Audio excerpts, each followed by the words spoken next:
Sam stood in the middle of the hall, his heart pounding, his eyes fixed on the wooden staircase leading upstairs. The air had grown cold, as if the house were warm, and he whispered, "Go on, go on." He grasped the flashlight with a trembling hand and began to climb. Step by step. Each step emitted an ancient groan, like a stifled cry. When he reached the top, the corridor was long and dark.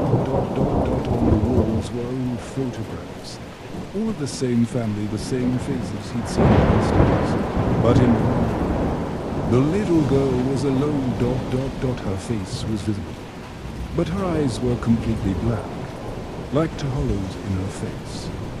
Then he heard footsteps behind the last door in the corridor. He approached it cautiously and placed his hand on the handle.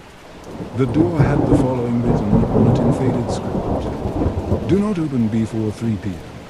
He looked at his watch. It was 2:59. He laughed nervously and said calmly, "So what if it's midnight?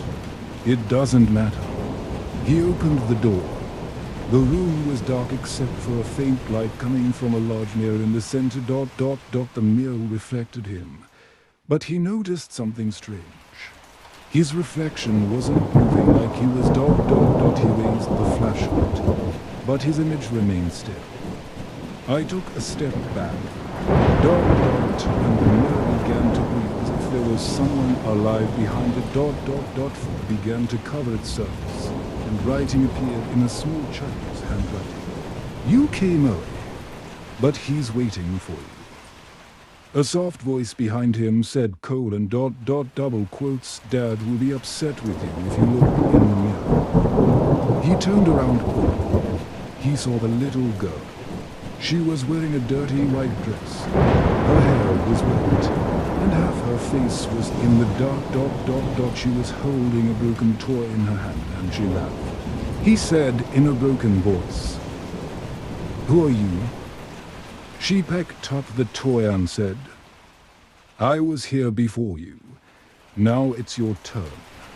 Then she disappeared. The mirror suddenly shook, and his face was reflected in it again.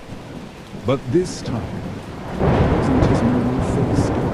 He looked like he was decomposing, and his eyes were just as black as ever.